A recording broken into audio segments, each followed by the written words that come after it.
A privatização da telefonia no Brasil transferiu para empresas particulares imóveis e terrenos das antigas teles estatais, as operadoras de telefonia estatais. Alguns desses bens deveriam ser devolvidos à União no fim dos contratos com as operadoras. Por isso são chamados de bens reversíveis, mas em muitos casos isso já se tornou impossível. Por omissão da agência reguladora, a Anatel, empresas acabaram se apropriando de um gigantesco patrimônio público. A Anatel foi criada em 1997 para regular o setor de telecomunicações que logo seria privatizado. Sob o guarda-chuva dessa agência, o Brasil tem hoje um dos piores e mais caros serviços de telefonia e transmissão de dados do planeta. O que não se sabia até agora é que a generosidade da agência pode estar botando a perder um patrimônio público de valor inestimável. O que está em questão são os imóveis das antigas empresas públicas de telefonia. De acordo com a legislação, esses imóveis foram cedidos apenas temporariamente às teles privadas e deveriam ser devolvidos à União após o término dos contratos. São os chamados bens reversíveis. A Lei Geral das Telecomunicações é clara e diz no artigo 93 que o contrato de concessão indicará quais são os bens reversíveis. O 102 afirma que, com o fim da concessão, os bens automaticamente serão devolvidos à União. Mas os contratos assinados em 98 com as novas teles privadas contêm apenas um anexo que aborda a questão. Ele não enumera nenhum patrimônio das antigas teles. Cita apenas 6 conceitos do que viriam a ser os bens reversíveis. A reportagem da Rede Bandeirantes teve acesso a um processo judicial que mostra uma atuação tímida e muitas vezes contraditória de diretores da Anatel. O caso diz respeito a este terreno de 20 mil metros quadrados com 20 prédios que foram construídos pela antiga Tele Goiás.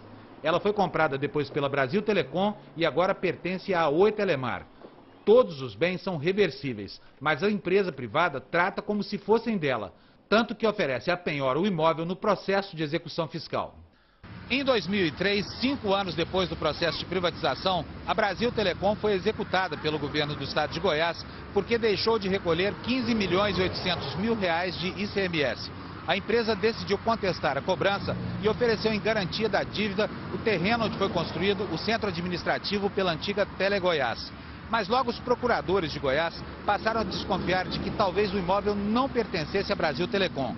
Seria um dos bens cedidos a título de concessão que deveriam ser reintegrados ao patrimônio da União após o fim do contrato de exploração dos serviços de telefonia. Apesar disso, a concessionária insiste em obter da Anatel uma declaração de que os imóveis localizados em uma área nobre de Goiânia não seriam reversíveis e que, por isso, poderia utilizá-los como bem entendesse. O argumento da empresa foi aceito imediatamente pelo Procurador-Geral da Anatel em 2004, antes mesmo da criação das normas que regulamentariam o inventário dos bens reversíveis. Primeiro, Antônio Domingos Bedran afirma que, tratando-se de imóvel desvinculado da prestação do serviço, não existe impedimento para a autorização da penhora. Só em 2006, a Anatel regulamentaria os bens reversíveis. Janaína Heringer, advogada que atuou como procuradora do estado de Goiás nesse processo, desconfiou que a Anatel e a Brasil Telecom estavam prestes a dar bom dia com o chapéu do contribuinte e barrou o negócio. A gente não sabia a qualidade desse bem, se ele era bem reversível ou não. Porque num contrato de concessão, ao final do término do contrato, alguns bens devem ser revestidos à União. Na dúvida, tendo em vista o interesse do credor, a gente pediu que fosse prestada alguma informação segura sobre esse ponto. Novamente, a Anatel se manifestou de maneira dúbia e circular. O mesmo procurador que já havia afirmado que o bem não seria reversível, oficiou que, à exceção dos bens arrolados como reversíveis, não se encontram bens imóveis utilizados para finalidade exclusivamente administrativa. A resposta evasiva e confusa foi mais uma vez considerada insuficiente pelos procuradores de Goiás. Tendo em vista o interesse do credor, a gente precisava de uma informação clara, segura e específica em relação àquele bem. E essa informação não veio? Não. O procurador-chefe do Tribunal de Contas da União, Marinos Marcico, também estranha o comportamento da agência nesse caso. Quem representa a União deve representar defendendo todos os interesses dela, ou seja, até que se comprove que esse bem não é da União, ele ainda é da União. O representante do Ministério Público no TCU estranha também a manifestação da Anatel em 2003 e 2004, quando ainda não havia sequer uma norma para a elaboração do relatório de bens reversíveis, e promete investigar o assunto. A partir do momento que você vende uma empresa pública, algum bem público, e você tem bens que retornarão ao poder público, à administração pública, você tem que saber que bens são esses. Obviamente você não vai perguntar para os interessados que bens são esses. Você precisa exercer o seu poderio público e você precisa ir atrás desses bens e verificar quais são e quais não são. No final do processo, o Conselho Diretor da Anatel desautorizou o procurador Antônio Bedran e impediu a penhora do terreno. Mas muitos outros imóveis já foram vendidos sem que a Anatel tenha tomado sequer conhecimento do problema. É o que você vai ver na reportagem de amanhã.